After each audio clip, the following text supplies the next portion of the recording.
Hello and welcome. It's your girl Queen C here from Innerverse Connect, aka Charlene, and I am wanting to give to you. I know it's getting kind of cold outside for any of you who are in Edmonton, Alberta, and even if you're not in a cold climate at this moment, doing these few yoga postures that I'm about to show you really help to keep your nervous system in a calmer state. As soon as that snow starts to come around, as soon as those cold days start to come, all of a sudden it's like my thighs feel so tight. It's like I can feel it in my butt, I can feel it in my hamstrings, and it's like, my hips just feel like just not the funnest. Now, of course, you be very mindful for any sort of exercise program that you choose to take on, heeding doctor's orders always above all else, but also remembering to first and foremost listen to your body, because your body is your teacher. Your body knows exactly what it is that you need, and it is all about cultivating a deeper relationship, and every good relationship means communication. So if you feel anything sharp or stabbing,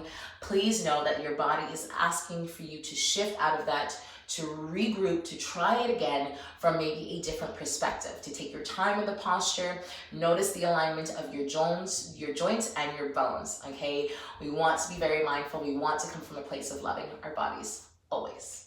Okay, so one of the best postures to always do is a lovely downward facing dog. So especially after my morning runs, which I still do in the winter time, very good to get the body open after pumping some blood through the system. So in our downward facing dog here, I love this posture. It is because it is a universal stabilizer of the body. Essentially, when you're really doing this posture, everything is equally distributed in terms of your weight. So we're spreading open the fingers, we're engaging the lower abdominals, we're lifting your sit bones up nice and high, and you're pressing your heels towards the earth. Now, this is a great place to start. It also gives you a chance to see if there's any kind of knots or things like that, so you can wiggle up the booty a little bit. You can walk your dog, bending one knee and the other, loosening up into your back body. Now we'll start off with your right leg. So you'll inhale to extend that right leg up.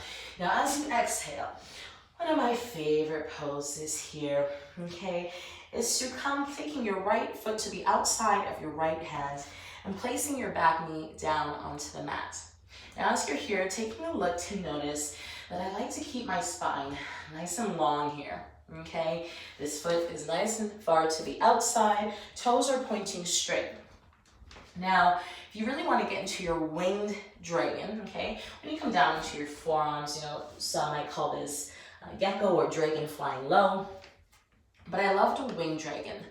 In your wing dragon, what you essentially do is you're gonna flex your foot, turn the toes out to the right, and then roll onto its side. Now you must keep this foot flexed. You'll take your right hand onto your right thigh and take a twist. And take a few breaths.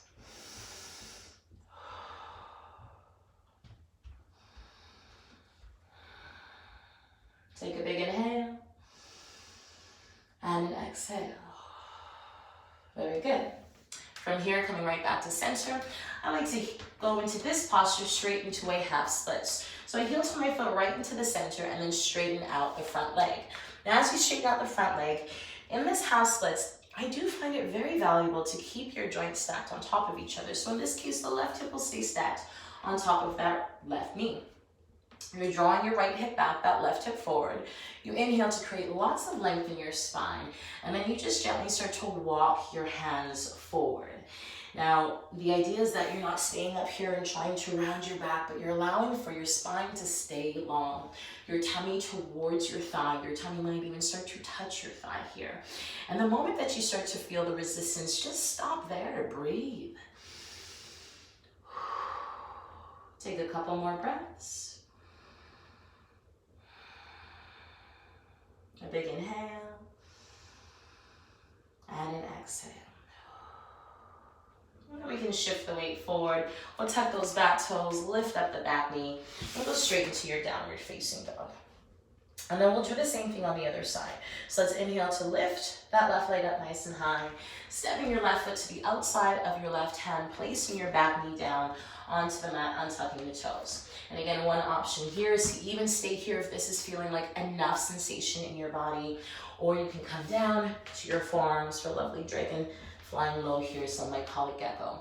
Now we're gonna turn these left toes out to the left, maybe flexing the foot and rolling onto its side. And you'll take a nice twist here. So left hand onto your left thigh as you're twisting, opening up your body, still allowing for your hips to descend towards the earth and keeping your heart space nice and open. Breathing.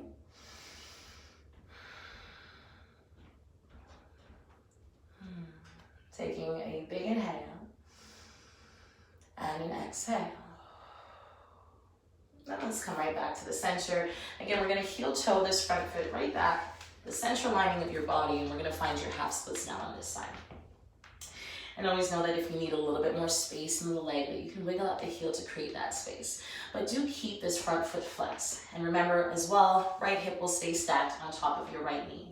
Inhale to find length into your spine. As you exhale, you start to walk your hands forward. Now this side's always a little bit tighter for me, especially in the winter times. So I gotta breathe deep.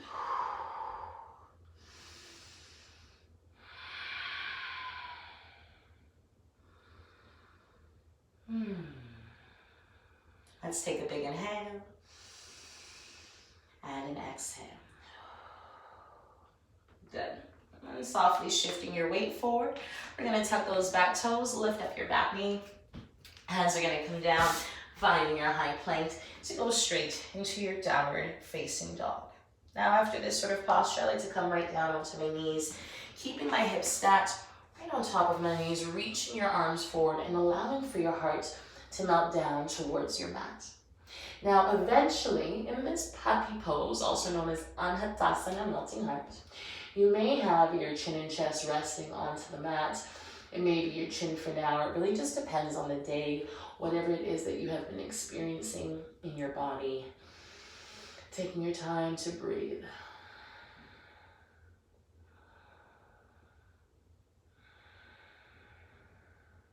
Big inhale. And an exhale. Good. Lifting up your heart, walking your hands in. Let your wrists come right underneath the shoulders. As you inhale, heart forward, belly down, sit bones to curl up.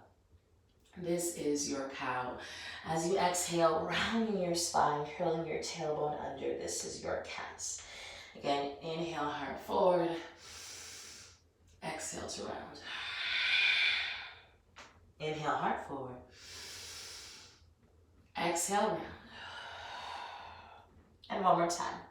Inhale, heart forward. And exhale to round. Good. Come right back to the center here. Bringing your knees upwards towards your hands. Coming to sit right onto your heels. Taking a moment just to circle out through your spine. Rotating it around. Your spine is where so much communication between your brain and the body and the brain happens. Go the other direction. So you just want to keep it nice and fluid and in motion. Just interlacing your fingers behind your back, drawing your shoulder blades down, straightening out your arms, opening up your heart here. Take an inhale and an exhale. Good. Coming right back to the center, circling out through your head and neck, breathing as you do. Even taking a moment to shake out the wrists, circle them around, create fists, let it all crack. Circle that around. Pressing your palm down, fingers towards you, and then flipping your hand. And then the same thing other side. Hand is down, fingers towards you. And then flipping your palm up and fingers back. Hands to heart center. I want to thank you so much for taking the time out. Just do a few postures with me here. Apply this every single day if you can. You will see such a difference with consistency.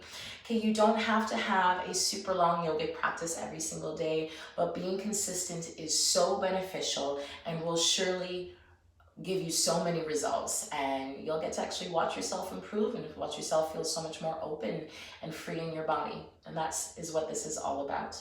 Thank you for taking the time to watch this with me. Again, it's your girl Queen C here from Innerverse Connect, reminding you that the word namaste means the light in me sees and honors that light in you. So from my heart to yours, namaste.